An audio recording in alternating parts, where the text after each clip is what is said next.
ପିଲାମାନେ ତୁମେ ଗୁଣ୍ଡୁଚି ମୂଷା ଦେଖିଛ? ଆଜି ଆମେ ସେଇ ଗୁଣ୍ଡୁଚି ମୂଷା ବିଷୟରେ ଗୋଟେ ସୁନ୍ଦର କାହାଣୀଟିଏ ଶୁଣିବା। ପ୍ରଭୁ ଶ୍ରୀ ରାମଚନ୍ଦ୍ର ଭାଇ ଲକ୍ଷ୍ମଣ ଓ ପତ୍ନୀ ସୀତାଙ୍କ ସହିତ ବନବାସରେ ଥିଲେ।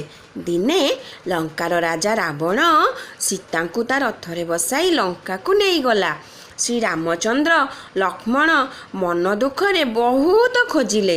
ବାନର ରାଜା ସୁଗ୍ରୀବ ଆଉ ତାଙ୍କର ବାନର ସେନା ଶ୍ରୀରାମଚନ୍ଦ୍ରକୁ ସାହାଯ୍ୟ କଲେ। ବୀର ହନୁମାନ ସମୁଦ୍ର ପାର ହୋଇ ଲଙ୍କାକୁ ଗଲେ। ସୀତାମାତାଙ୍କ ଖବର ଆଣିଲେ। ଲଙ୍କାରୁ ସୀତାମାତାଙ୍କୁ ଉଦ୍ଧାର କରିବା ପାଇଁ ପ୍ରଭୁ ଶ୍ରୀରାମଚନ୍ଦ୍ର ଚିନ୍ତା କଲେ। ପାଣିରେ ପଥର ପକାଇ ସମୁଦ୍ର ଉପରେ ସେତୁବନ୍ଧ ତିଆରି କାମ ଚାଲିଲା।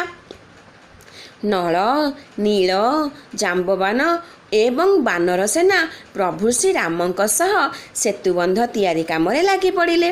ଗୁଣ୍ଡୁଚି ମୂଷାଟିଏ ଏଇସବୁ କାର୍ଯ୍ୟ ଦେଖୁଥିଲା। ସେ ଭାବିଲା, ମୁଁ ତ ଏତେ ଛୋଟ ଜୀବ, କିନ୍ତୁ କିଛି ହେଲେ ବି ପ୍ରଭୁ ଶ୍ରୀରାମଙ୍କ କାମ କରିବି। ତାଙ୍କୁ ମୁଁ ନିଶ୍ଚୟ କିଛି ନା କିଛି ସାହାଯ୍ୟ କରିବି। ତାପରେ ସେ ପାଣିକୁ ଓହ୍ଲାଇ ତା ଦେହକୁ ଓଦା କରିଦେଲା। ଓଦା ଦେହରେ ଯାଇ ବାଲିରେ ଗଡ଼ିଗଲା। ବାଲିଯାକ ତା ଦେହରେ ଲାଗିଲା। ସେ ଯାଇ ସେ ବାଲିକୁ ସେତୁବନ୍ଧ ଉପରେ ଝାଡ଼ିଦେଲା। ଥରକୁ ଥର ସେ ଏମିତି ପାଣିରେ ତା ଦେହକୁ ଓଦା କରୁଥିଲା ଆଉ ବାଲିରେ ଗଡ଼ି ତା ଦେହରେ ଲାଗୁଥିବା ବାଲିକୁ ସେତୁବନ୍ଧ ଉପରେ ଝାଡ଼ୁଥିଲା। ପ୍ରଭୁ ଶ୍ରୀରାମଚନ୍ଦ୍ର ଗୁଣ୍ଡୁଚି ମୂଷାର ଏପରି କାମ ଦେଖି ଖୁସି ହୋଇଗଲେ ଏବଂ ଆଶ୍ଚର୍ଯ୍ୟ ମଧ୍ୟ ହୋଇଗଲେ। ସେ ଖୁସିରେ ତାଙ୍କ ହାତରେ ଆଉଁସି ଦେଲେ। ଶ୍ରୀରାମଚନ୍ଦ୍ର ଗୁଣ୍ଡୁଚିର ପିଠିକୁ ଆଉଁସି ଦେବାରୁ ତା ପିଠିରେ ଆଙ୍ଗୁଳି ଚିହ୍ନ ପଡ଼ିଗଲା। ସେହି ଦିନରୁ ଗୁଣ୍ଡୁଚି ପିଠିରେ ସେହିଭଳି ଚିହ୍ନ ରହିଗଲା।